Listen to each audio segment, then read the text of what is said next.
വിയറ്റ്നാമിന്റെ ജീവനാഡിയായ Mekong നദിയിലൂടെ ഒരു യാത്ര. അവിടുത്തെ അമ്പരപ്പിക്കുന്ന കാഴ്ചകളും വ്യത്യസ്തമായ രുചികളും നിറഞ്ഞ ഈ യാത്രയിലേക്ക് നിങ്ങൾക്കേവർക്കും സ്വാഗതം.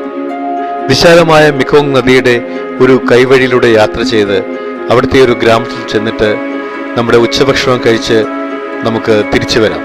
നിങ്ങൾക്കെല്ലാവർക്കും ബെൻസൺസ് ട്രാവൽസ് എന്ന എൻ്റെ ചാനലിലേക്ക് ഒരിക്കൽ കൂടി സ്വാഗതം. Welcome to Mekong delta.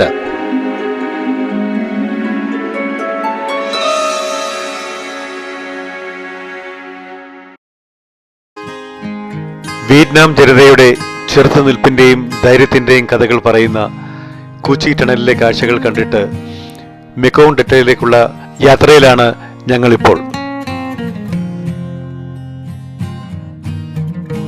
സൈഗോണിലെ district 1 നിന്നും ഏതാണ്ട് 80 കിലോമീറ്റർ ദൂരമുണ്ട് മെക്കോങ് ഡെൽറ്റയിലേക്ക്.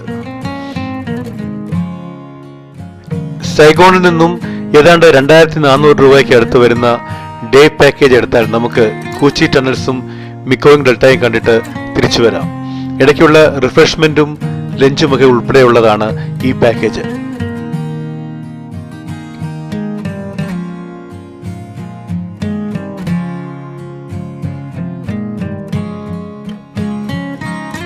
കൂച്ചി ടണലിൽ നിന്നും ഏതാണ്ട് 1 മണിക്കൂർ കഴിഞ്ഞതിന് ശേഷം ഞങ്ങൾ മെക്കോങ് ഡെൽറ്റ ഫെറിയുടെ വാതിക്കലെത്തി.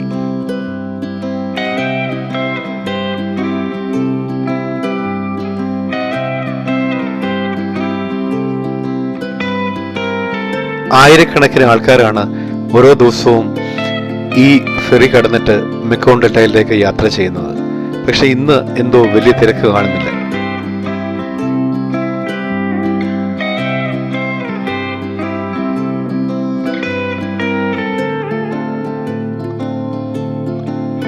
ഫെറി ടെർമിനലിനുള്ളിൽ കുറച്ച് ഷോപ്പുകളൊക്കെ ഉണ്ട്. പ്രധാനമായും വിയറ്റ്നാമീസ് സൊവനീഴ്സ് ആണ് ഇവിടെ വാങ്ങാൻ കിട്ടുന്നത്. ഫെറിയിൽ സന്ദർശകരെ കാത്ത് വലിയ ബോട്ടുകളൊക്കെ അങ്ങനെ കിടപ്പുണ്ട്. പ്രധാനമായും ഓവർനൈറ്റ് സ്റ്റേ ചെയ്യുന്നവർക്ക് വേണ്ടിയുള്ള ബോട്ടുകളാണ് ഇതൊക്കെ.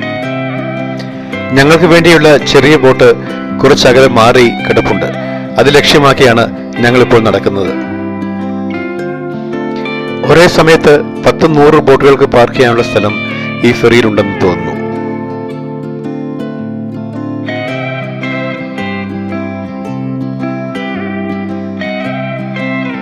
ഞങ്ങളുടെ ഗൈഡ് സുരക്ഷിതരായി ഞങ്ങളെ ഓരോരുത്തരെയും ബോട്ടിനുള്ളിലേക്ക് പ്രവേശിപ്പിക്കുന്നുണ്ട്.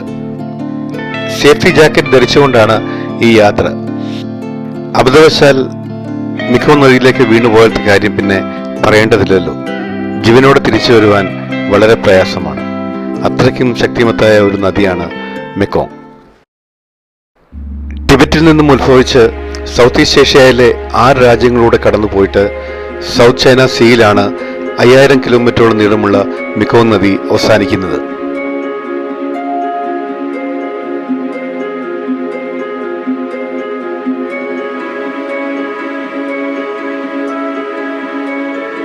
മെക്കോങ് നദിയിലെ ഈ കലങ്ങിയ വെള്ളം സൂചിപ്പിക്കുന്നത് ഇതിന്റെ ഫലഭൂയിഷ്ഠതയാണ്.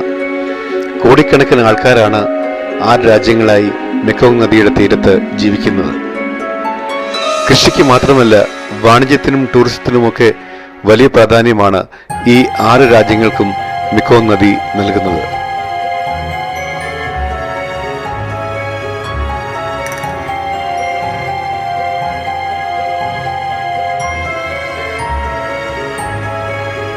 ഏതാണ്ട് 15 മിനിറ്റത്തെ ബോട്ട് യാത്രയ്ക്ക് ശേഷം ഞങ്ങൾ നദിയുടെ മറുകരയെത്തി. മെക്കോങ്ങിന്റെ തീരത്തെ ഒരു കോക്കനട്ട് ക്യാൻഡി നിർമ്മാണശാലയിലേക്കാണ് ഗൈഡ് ഞങ്ങളെ കൂട്ടിക്കൊണ്ടു പോകുന്നത്. ഒരു താൽക്കാലിക ഷെഡിൽ കുറച്ച് യന്ത്രസാമഗ്രികളുടെ സഹായത്തോടെ തികച്ചും കൈകൾ കൊണ്ടാണ് ഇവിടെ മിഠായി ഉണ്ടാക്കുന്നത്.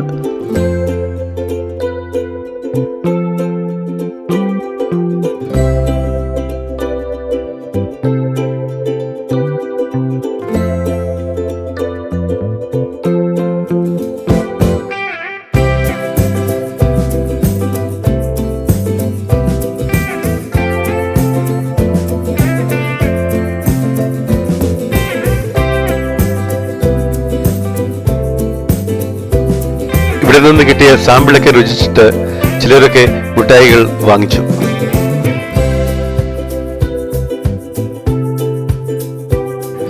മുതലയുടെ തോലുകൊണ്ടുള്ള പല ഉൽപ്പന്നങ്ങളും ഇവിടെ വാങ്ങാൻ കിട്ടുന്നുണ്ട്.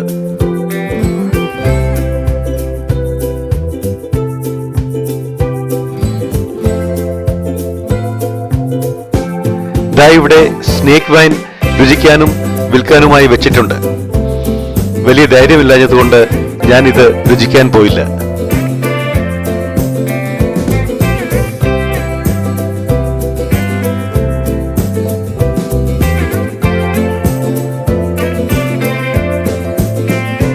ഇവിടുത്തെ കാഴ്ചകൾ കണ്ടതിന് ശേഷം ഒരു ഫാം ഹൗസിലൂടെ കുറെ ദൂരം നടന്നിട്ട് ഒരു ചെറിയ ബോട്ടിൽ കയറി ഞങ്ങൾക്ക് ഉച്ചഭക്ഷണം റെഡിയാക്കിയിട്ടുള്ള ഹോട്ടലിലേക്ക് പോവുകയാണ് ഇപ്പോൾ. ഇവിടുത്തെ ജീവിതങ്ങളും ബിസിനസ്സും എല്ലാം മെക്കോങ് നദിയെയോ അതിന്റെ കൈവഴികളെയോ ആശ്രയിച്ചിട്ടുള്ളതാണ്. ഏതാണ്ട് 40,500 സ്ക്വയർ കിലോമീറ്റർ വലിപ്പമുണ്ട് വിയറ്റ്നാമിലെ മെക്കോങ് ഡെൽറ്റയ്ക്ക്.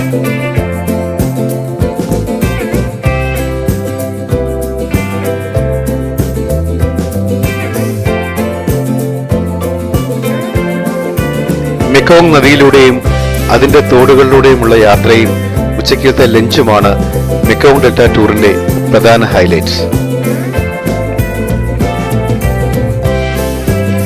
തലയ്ക്ക് മുകളിൽ കുട പിടിച്ചു നിൽക്കുന്ന പനയോലകളുടെ ഇടയിലൂടെ നീലാകാശവും കണ്ട് ഇങ്ങനെ യാത്ര ചെയ്യാൻ ഒരു പ്രത്യേക സുഖമാണ്. ഈ തോടുകളിലൂടെ തലങ്ങും വിലങ്ങും കടന്നു പോകുന്ന മോട്ടോർ ബോട്ടുകളുടെ ശബ്ദം ഇവിടുത്തെ ശാന്തതയ്ക്ക് കുറച്ചൊക്കെ കളങ്കമേൽപ്പിക്കുന്നുണ്ട്.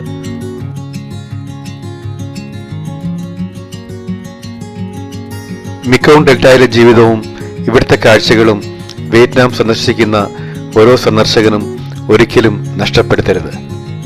അത്രയ്ക്കും മറക്കാനാവാത്ത അനുഭവങ്ങളും കാഴ്ചകളും ഒക്കെയാണ് ഈ യാത്ര നമുക്ക് തരുന്നത്.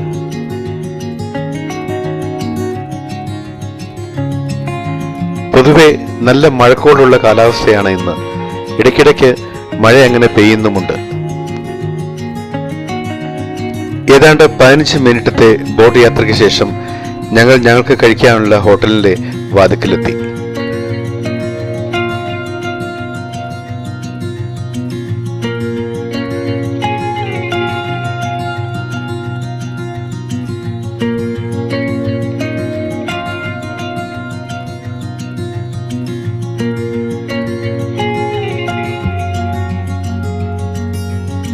വിയറ്റ്നാട്ട് എന്ന പേരുള്ള റിസോർട്ടിലാണ് ഞങ്ങളുടെ ഉച്ചയ്ക്കത്തെ ആഹാരം ക്രമീകരിച്ചിരിക്കുന്നത്.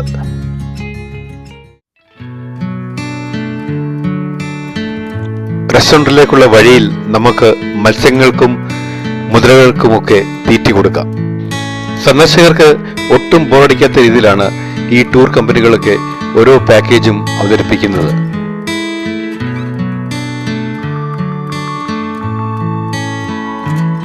റിസോർട്ടിലെ കാഴ്ചകൾ കുറച്ചൊക്കെ ഒന്ന് ചുറ്റിക്കറങ്ങി കണ്ടിട്ട് ഞങ്ങൾ ലഞ്ച് കഴിക്കാൻ വേണ്ടി ലഞ്ച് ടേബിളിലേക്ക് നടന്നു.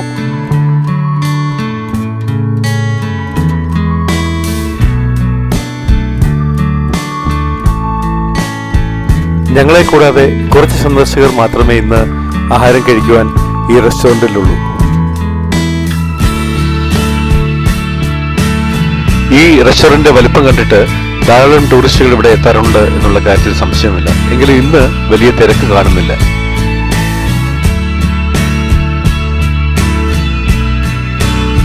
ഞങ്ങൾക്കുള്ള ടേബിളിൽ ആഹാരം റെഡിയാക്കി വെച്ചിട്ടുണ്ട്. നമ്മുടെ ഉച്ചഭക്ഷണം അങ്ങനെ റെഡിയാണ്. ഈ മുന്നിലിരിക്കുന്നത് ഇവിടുത്തെ പ്രധാന വിഭവമായ എലിഫന്റ് ഇയർ ഫിഷ് ആണ്. മീനിന്റെ മുന്നിലിരിക്കുന്ന സ്വർണ്ണ പന്ത് കണ്ടില്ലേ? ഇത് സ്റ്റിക്കി റൈസ് ബോൾ ആണ്. തികച്ചും വിഭവസമൃദ്ധമായ ആഹാരം തന്നെയാണ് ഹോട്ടലുകാർ ഞങ്ങൾക്ക് വേണ്ടി ഒരുക്കിയിരിക്കുന്നത്.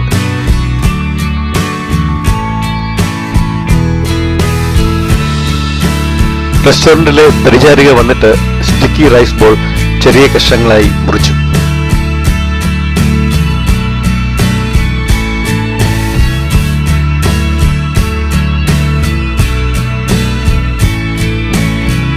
അതിനുശേഷം വറുത്തു വെച്ചിരിക്കുന്ന ആനച്ചെവിയൻ മീനിനെയും ചെറിയ കഷ്ണങ്ങളാക്കി മുറിച്ചു മാറ്റി.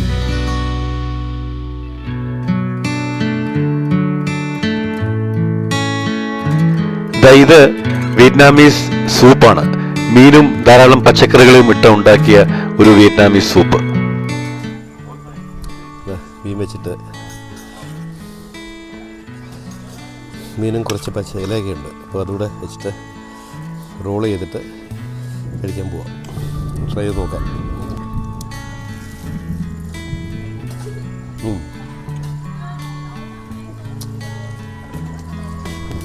മഴയ്ക്കുള്ള ചാൻസ് ഉണ്ട്.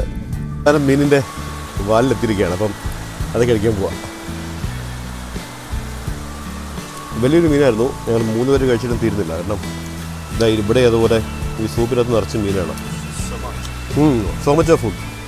ഇഷ്ടംപോലെ ആരുണ്ടെന്ന് നിങ്ങൾ പറയുമായിരുന്നു. So you wasting lot of food. That is a crime. You should not waste. We can take അത്. They should have a better system. കുറേയേറെ ആഹാരം കഴിച്ചു. ഇനി കഴിക്കാൻ വയ്യ. Ya okay with the cheese is good. Okay തണ്ണീർമത്തനും മണ്ടയ്ക്ക് ഒരു കഷ്ണം ചീസ് വെച്ചിട്ട് കഴിക്കാൻ നല്ല രുചിയായിരിക്കുമെന്ന് ആണ് നമ്മൾ പറയായിരുന്നു. ഞാൻ എന്തായാലും ഈ മീൻ കഴിക്കുകയാണ്.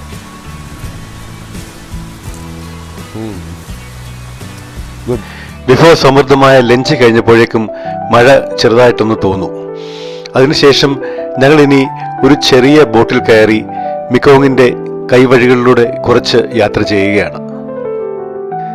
സ്ത്രീകളാണ് ഈ ബോട്ട് തുഴയുന്നത്.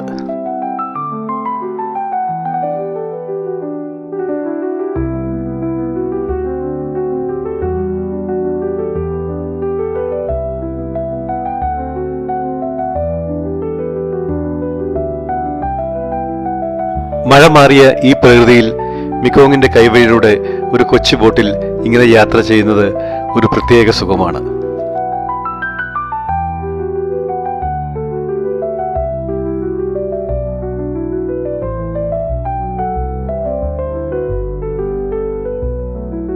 തോടിന്റെ ഇരുവശവും നിൽക്കുന്ന പനകൾ ഒരു കാവലായി, ഒരു കുടയായി നമ്മുടെ കൂടെ എപ്പോഴുമുണ്ട്.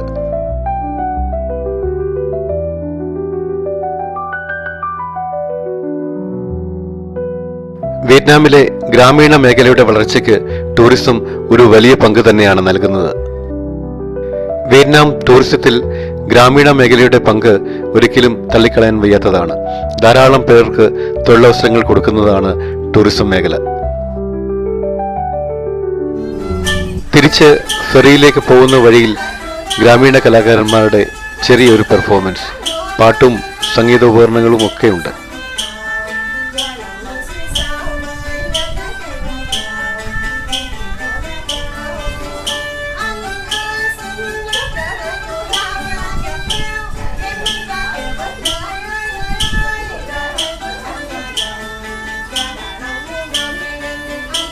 കലാകാരന്മാർക്ക് ചെറിയൊരു ടിപ്പ് കൊടുത്തിട്ട് ഞങ്ങൾ ഞങ്ങളുടെ യാത്ര തുടർന്നു.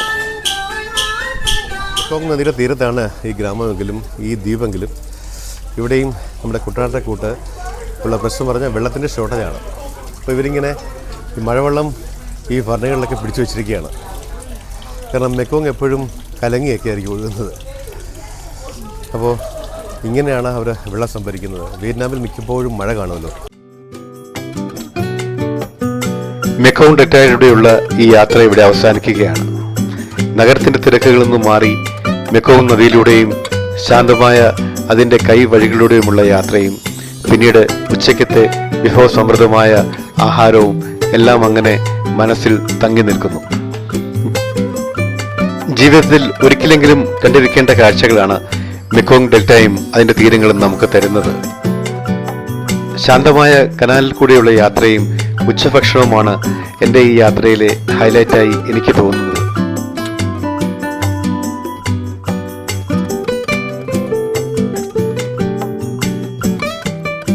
വീഡിയോ ഇഷ്ടപ്പെട്ടാൽ ലൈക്ക് ചെയ്യാനും ഷെയർ ചെയ്യാനും മറക്കരുത്. വിയറ്റ്നാമിന്റെ കൂടുതൽ കാഴ്ചകളുമായി ഞാൻ ഉടനെ മടങ്ങി വരുന്നുണ്ട്.